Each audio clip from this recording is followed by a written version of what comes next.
경제 지문은 이번에는 진짜 거의 가능성이 0%라고 시험을 바꾼 시간 시바 시 국어의 이현호 김도원입니다. 여러분 반갑습니다. 네. 지금 고3이랑 수험생 친구들이 한참 또 그쵸. 모의고사를 치고 있을 시간이네요. 네, 오늘은 그 고3 친구들, 근데 사실 고3뿐만 아니라 고1, 고2 친구들도 같이 시험을 치지만 그쵸. 지금 제일 급한 친구들은 고3 친구들이지 않겠습니까? 네, 맞습니다. 네, 그래서 2025학년도 그 대학 수학능력시험 9월 모의평가 평가원이 주관하는 시험을 지금 촬영 시점으로 지금 4시가 몇 시죠? 네, 지금 한 3시 좀 넘는 시간입니다. 네, 이제 그러면 막바지겠네요. 예, 올해 9월 모평은 좀 평소보다 시험지도 빨리 나오고, 그쵸. 예, 그래서 좀 저희가 분석해 봤는데, 일단은 뭐, 이제 시간차 공격이라 할까요? 그쵸. 예, 다른 선생님들보다 좀 저희가 앞서 이렇게 네. 한번 얘기를 해볼까 합니다. 이번 9월 모평은 어떤 것 같으세요? 이번 9월 모평 같은 경우에는 사실 어떻게 보면 작년 수능 6월 모의고사 이후부터 이제 평가원의 기조 중에 하나였죠. 킬러 문항 배제. 이 방침에 따라서 사실은 공교육 내에서 출제가 되고 작년 수능과 그 6월 모의평가 출제 경향을 거의 비슷하게 유지하고 있다. 뭐 이렇게 보실 수 있을 것 같아요. 그래서 전반적인 난이도는 작년 수능과 올해 6월 모의평가보다는 다소 많이 쉬운 편이지 않을까라고 네, 또 생각합니다. 선생님들 사이에서 또 네. 이제 쉬었다는 얘기들이 많이 들려오고, 그리고 뭐 지문 정보가 비교적 명시적으로 제시되어 있고, 그리고 선지와 지문 간의 그런 대응 이런 것들이 이렇게 명확하기 때문에 그렇게 학생들이 어렵지 않게 좀 시간도 많이 전략해서 풀지 않았을까 그런 생각을 하고 있습니다. 네, 맞습니다. 그래서 이에 따라서 이제 공교육을 통해서 어느 정도 꾸준히 착실하게 공부한 친구들이라면 기본적인 독해 능력만으로도 충분히 좀 대비할 수 있는 시험이지 않았을까라고 저는 생각을 하고요. 그리고 또한 이제 독서와 문학 영역에서 EBS 연계교재 수능 특강하고 수능 완성이죠. 여기 안에서 나온 어떤 제재와 작품들이 50% 이상 연계가 되었는데 사실 실질적인 연계율은 그것보다도 더 높지 않을까라는 생각이 들 정도로 굉장히 학생들 입장에서는 친숙한 내용들의 어떤 작품이나 그리고 설령 비연계더라도 대표적인 작가들의 작품들. 정철. 네, 정철이 나왔죠. 그래서 이런 것들이 많이 나왔기 때문에 굉장히 연계체감은 높았을 것이다 라고 저는 판단이 되고요. 그런 연계 교재를 충실히 학습한 친구들은 지문과 작품의 어떤 친숙한 문항 해결에 굉장히 큰 도움을 받았을 것이다 라고 저는 생각을 합니다. 확실히 이제 수험생들이 이렇게 부담이 좀 덜했을 것 같고, 그쵸. 예, 그리고 뭐 그 기조도 충분히 원래는 이제 발표한 거는 원래 50% 미만이었는데 그쵸. 사실상 뭐 50% 이상의 효과로 네. 예, 이번에도 6월에 이어 9월도 좀 충실하게 된 것 같고, 독서 같은 경우는 네. 좀 어떻게, 사회 같은 경우 네, 이번에 공정거래법 나오지 않았습니까? 그쵸. 네. 사실은 학생들이 킬러 문항이 나왔던 그 시절에는 가장 어려워하는 독서 지문이 사회 지문 중에서 특히나 경제 파트, 막 그래프 나오고, 막 도표 나오고, 표 나오고, 그리고 그거 계산해야 되고, 그리고 이제 또 하나는 기술 지문, 기술의 어떤 복잡한 과정들. 사실 거기서 많이 학생들이 힘들어 했거든요. 근데 사실 이번에는 킬러 문항이라고 할 수 있는 그런 경제 파트나 기술 파트가 굉장히 쉬웠다. 그리고 사실 경제 파트는 나오지도 않았고. 네, 배제하자는 기조라는 또 얘기가. 네. 그러면 사실 법도 좀 요새 좀 뭐 과거처럼 뭐 유류분이라든가 네. 이런 게 직격탄으로 오진 않고 네. 좀 뭔가 사회랑 결합되거나 네. 좀 경감된 그런 느낌이 있지 않나요? 그쵸. 네. 그리고 사실은 법 지문 같은 경우에는 경제 지문보다는 좀 읽기나 어떤 분석하는 게 좀 수월한 면이 있기 때문에 그래도 완전히 법만 단독적으로 낸다기보다는 아마 법하고 어떤 사회문화 현상들을 좀 결합시키는 그런 식의 어떤 지문이 나오지 않을까라고 저는 생각을 하고요. 지금까지 어떤 출제 기조와 흐름을 봤을 때는 전반적인 분위기로 봐서는 올해 수능에서는 좀 사회 지문에서 좀 경제보다는 그 법 단독 지문보다는 사회 문화 현상이나 아니면 법과 사회 문화 현상이 좀 결합된 그런 지문이 나올 가능성이 굉장히 커 보여요. 그러면 뭐 9월 모평처럼 경제에는 수능 때도 안 나올 것 같다. 네, 저는 그렇게 생각을 하고 사실 경제 지문은 이번에는 진짜 거의 가능성이 빵 퍼센트라고 하면 너무 극단적이니까 그 정도는 아니고 혹시나 나올 수는 있겠지만 네. 그래도 현저히 확률적으로는 적다. 네, 뭐 그렇게. 나중에 나오면 뭐 1%의 확률로 나왔습니다 이런 거 아닙니까? 아, 네. 그렇죠. 네. 예, 그리고 이제 뭐 독서도 사실 겉으론 드러나지 않지만 네. 주제 연계가 상당히 충실했기 때문에 그쵸. 예, 수능 특강이나 수능 네. 완성 독서를 또 그쵸. 잘 보는 것도 중요하다는 생각이 드네요. 네. 그래서 이번 시험 같은 경우에 특히 이제 기술 지문에 블록체인, 이 블록체인 기술의 특성과 한계를 다루는 어떤 기술 지문 같은 경우에 그 기술의 특성, 그리고 어떤 그 기술의 한계, 이런 것들을 그 정보를 처리하는 그런 내용들, 그리고 그 관계성을 해야 된다는 그런 점에서 학생들이 좀 난이도가 좀 체감 난이도가 높지 않았을까라는 생각은 들지만 한 문제 정도 까다로웠던 것 같은데, 그쵸? 그쵸, 네, 그 봤을 정도, 때, 네, 봤을 때는 그렇게 된데, 결국에는 그 소재가 또 EBS 연계가 돼가지고, 안 나왔던 소재가 아니고, 그리고 EBS를 좀 꼼꼼하게 봤던 애들은 그래도, 이런 게 있었지, 좀 친숙함을 느낄 수 있는 그런 소재였기 때문에, 그 어떤 내용 파악에 대해서는 그렇게, 어렵게 느끼지는 않을 수도 있다라고 저는 좀 생각을 해서 그 이제 EBS 연계 교재에서 어떤 해당 제재의 개념과 원리를 상세히 다뤘던 부분이 나왔기 때문에 그걸 꼼꼼히 그 학습한 친구들이라면 이해하는 데는 큰 어려움은 없었을 거다라고 저는 생각을 합니다. 자, 이제 뭐 문학으로 넘어가서 네, 고전시가나 뭐 현대시는 전문이 실리기 때문에 또 연계 교재를 잘 봐야 되고, 현대소설 같은 경우도 지문의 대부분이 또 EBS 연계 교재에서 출제되고, 작년도 평가원도 마찬가지고, 그쵸? 네네, 그쵸. 예, 그리고 뭐 화법과 작문이랑 뭐 언어와 매체 같은 선택 과목도 살펴보면 그대로 문제를 옮길 수는 없으니, 그쵸. 예, 그 유형이 아주 착실히 잘 반영이 네. 됐다. 네. 그렇게 분석할 수 있을 것 같죠. 네, 맞습니다. 그래서 뭐 저희가 보기에는 그런 생각을 갖고 있고요. 네, 학생분들이 아직 수특이랑 수학안에 있는 내용들이 익숙하지 않은 친구들은 이렇게 좀 남은 기간 70일이면 그래도 뭐 요즘 70일에도 3개일주 할 수 있죠. 꼭 80일에만 하나? 그쵸. 할 수 있는 그쵸. 시간이니까. 그쵸. 네. 그리고 또 현호쌤이 또 저와 달리 네. 1전공이 또 국문과 아니십니까? 네. 문학에 대해서 좀 심도 있는 또 분석, 예, 백석이 나올 걸 예상하셨는데 네. 막상 나와서 저는 좀 신기했거든요. 네. 네. 사실 이게 제가 확정된 그런 확신은 가지고 이제 얘기를 한 게 아니었기 때문에 네. 그 뭐 영상 콘텐츠나 그런 걸로는 찍지는 않았지만 다른 선생님들하고 얘기하는 과정에서 학생들한테 설명하는 과정에서 얘기는 하긴 했어요. 근데 저는 이제 백석 작품이 9월에 딱 나온다고 생각을 한 건 아니고 그냥 폭넓게 잡아서 9월 아니면 수능 정도에 나오지 않을까? 라고 저는 생각을 좀 했던 거였거든요. 그래서 그 평가원이 좀 작품을 선정하는 그 좀 기조를 보면 물론 이제 여러 가지 기준이 있겠지만 그 중에 하나가 문학사적 의의를 굉장히 중요시해요. 그 작품의 어떤 특징이나 그런 것들을 봤을 때.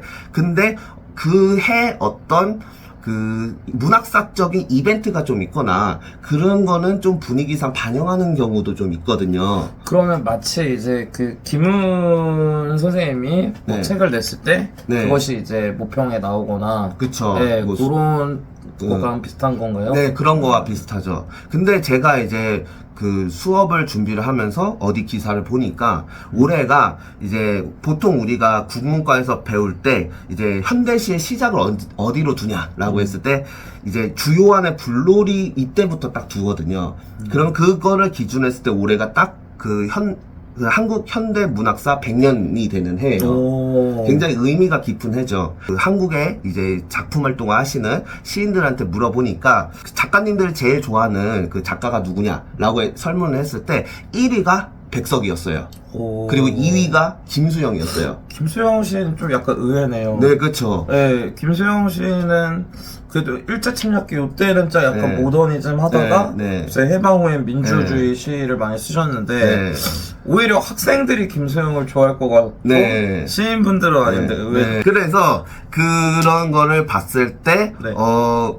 좀 뭔가 의미 있는 작품이 또 이번에 백석에 그 작품이 실리기도 했었고, 그리고 이제 그 김수영 작품 보면 이제 수능특강에 어느 날 고궁을 나오면서 그 작품이 있잖아요. 그래서 김수영은 한번 그 이번 수능에 한번 노려봐야지. 백석이 9월에 나왔으니 이제 이는 김수영 나온다. 네, 그 한번 노려봐야지라는 생각을 우스갯소리로 한번 농담 삼아 해봅니다. 네. 연계율이 51.1%? 네. 네, 그리고 몇 문제가 연계됐죠? 문제상으로는 총 23문제 정도가 연계되었다고 저는 한번 생각을 하고요. 쫙 한번 얘기해 주시겠어요? 말로?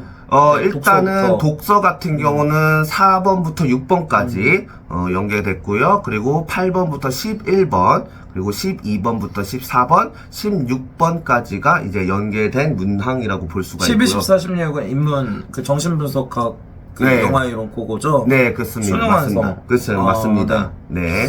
그리고 문학 같은 경우는 22번에서 24번, 백석 작품이죠. 그리고 28번부터 31번, 이 소설, 현대소설이고요. 윤은길, 예. 네, 그리고 수능특강에서 연계되었고, 그리고 32번에서 34번이 이제 선생님도 그 직전 수업 때 수업한 거 아닙니까? 호하고 이거 호하고? 했는데 네, 나왔어요. 맞아. 그 다음에는 사실은 완전 직접 연계는 아니에요. 작가 연계? 네, 작가 네. 연계나 아니면 그 수능 그 특강에 있는 작품인데 네. 비슷한 주제를 가지고 변형된 지문이 나온 거거든요. 뭔가요? 그게 바로 이제 그 고전 소설 파트에서 광한루기.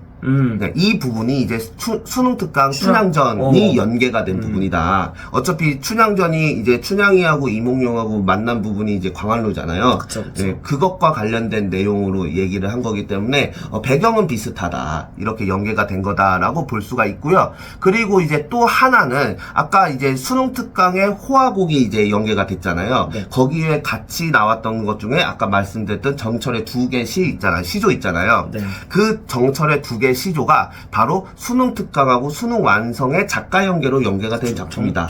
네, 이렇게 볼 수가 있어요. 그래서 어떻게 보면 전반적으로 봤을 때 연계율이 51.1%라고는 하지만 실제로 학생들 느끼는 거는 더 많이 연계가 된 그 연계율을 직접 연계율을 굉장히 많이 체감을 했던 그런 시험이 되지 않았을까. 굉장히 연계율이 높은 시험이었다라고 볼 수가 있겠죠.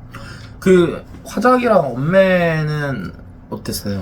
간접 연계로 좀 문제 유형이나 아니면 거기에서 나왔던 도표 또는 어떤 박스 그런 거를 활용을 해가지고 아이디어를 착안한 그런 문제가 좀 많이는 아니고 한두 문제 정도 보인다라고 보실 수가 있겠죠. 그래서 이제 화작 같은 경우는 특히나 36번과 45번이 연계 비스무리하게 약간 이제 간접 연기처럼 이렇게 출제가 되었다라고 볼 수가 있고, 엄매 같은 경우는 42번과 44번이 그런 문제였다.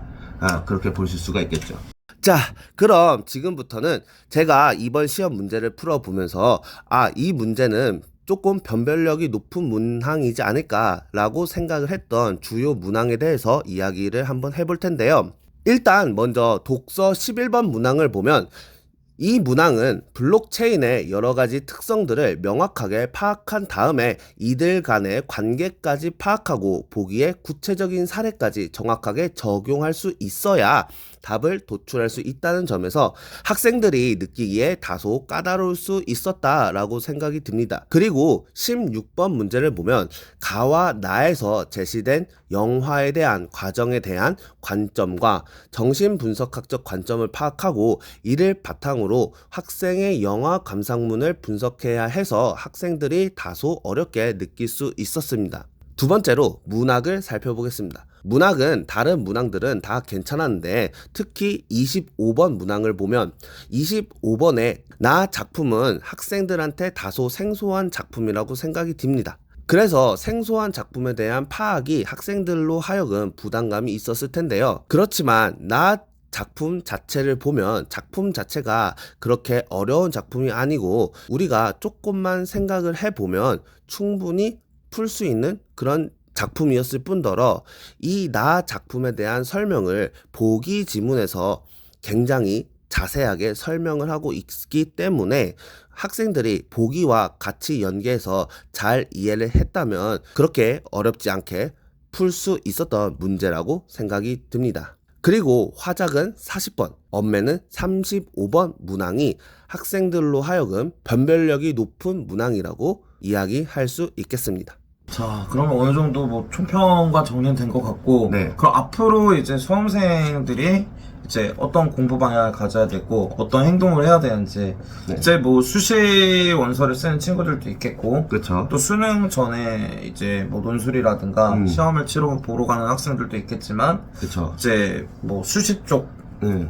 컬러랑 네. 이제 수능 이렇게 투 컬러로 준비를 해야 될 텐데, 그쵸? 네, 선생님 생각은 어떻습니까? 수시를 주로 생각하는 친구들 같은 경우에는 중요한 게 최저가 있잖아요. 수능 최저. 그쵸. 그러면 이를테면 이제 뭐 전반적으로는 어려우니 그쵸. 최저 맞추는 두 과목, 세 과목에만 그쵸. 집중하겠다. 그쵸. 그런 친구들이 있으면 그쵸. 거기에만 주력해야 될 때겠죠? 그쵸. 그래서 보통 이제 상위권 대학교 같은 경우에는 세계 합, 뭐 7, 뭐 이런 경우가 많잖아요. 그쵸. 세계합 6이나 네. 7. 근데 사실은 이제 일반 학교 같은 경우는 2합 5, 2합 6 그런 게 좀 많단 말이에요. 그쵸. 그러면 이제 2합으로 됐을 경우에는 주로 애들이 많이 건드리는 게 영어하고 탐구. 왜냐면 국어 같은 경우는 물론 열심히 공부해야 되겠지만 생각만큼 수능에 다이나믹한 그런 그 성적 향상이 안 될 가능성도 있기 때문에 좀 어려움이 있기 때문에 그렇게 하는데, 특히 이제 상위권 대학을 진학할 친구들 같은 경우는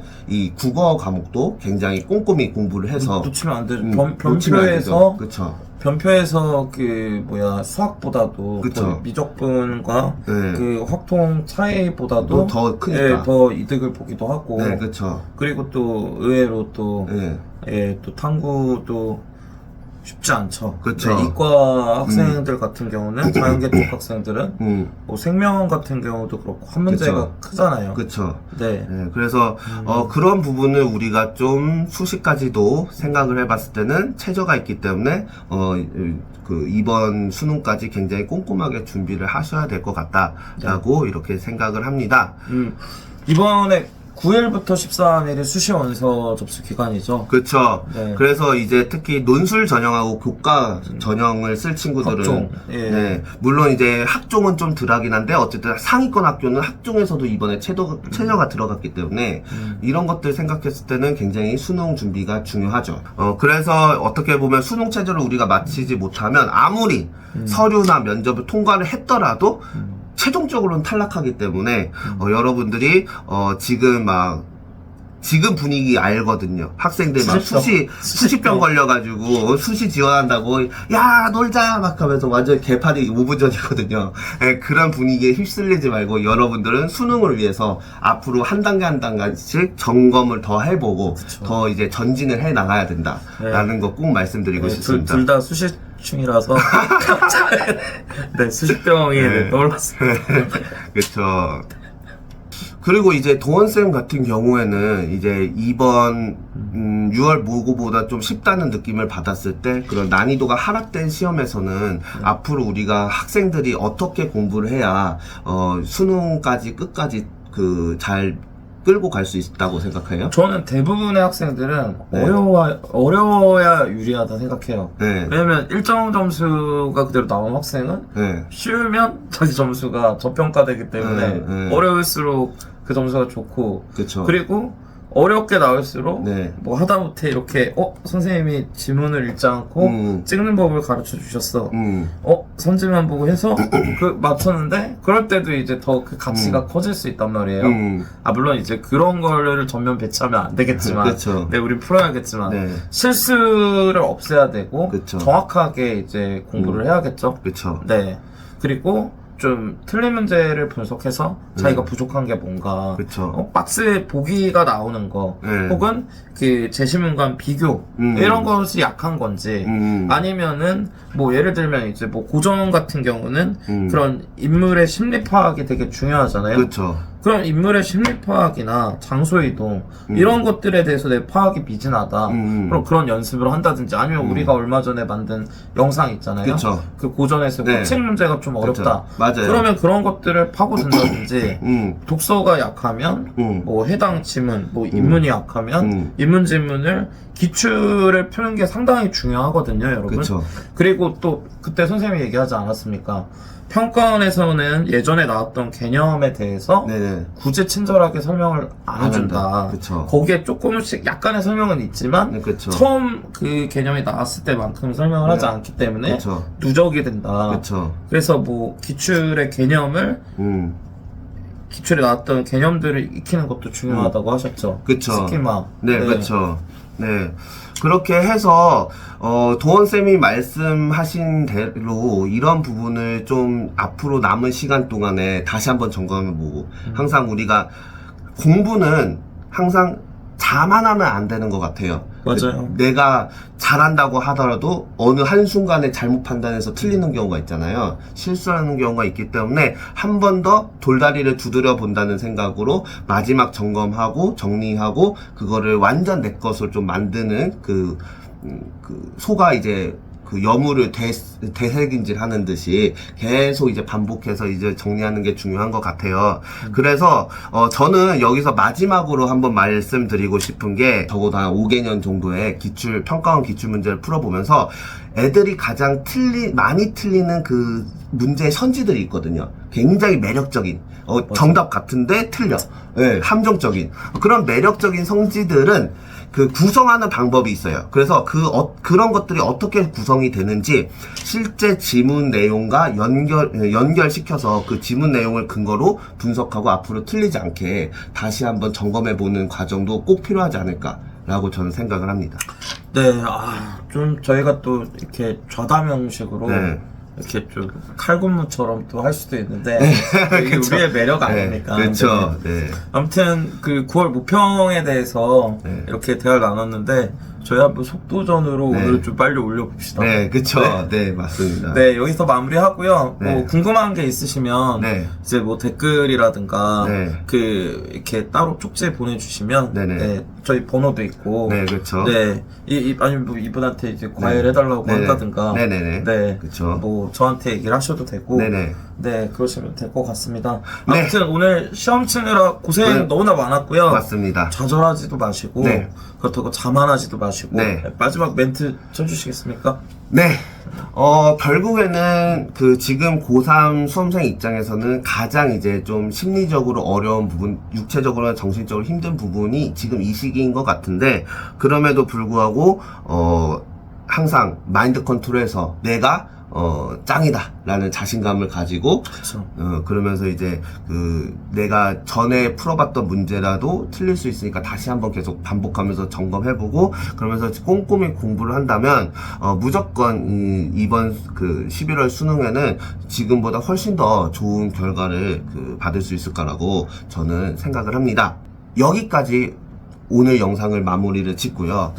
다음 영상은 이제 도원쌤이 될 수도 있고 저가 될 수도 있고 그래서 한번 새로운 뭐 색다른 주제를 가지고 여러 가지 이제 계획해 놓은 게 많기 때문에 그거를 같이 공유해 보면 어떨까 하는 마음에서 영상을 앞으로 계속 좋은 내용들 많이 업로드 하도록 하겠습니다. 네, 감사합니다. 네, 그러면 다음 시간에 만나요. 안녕.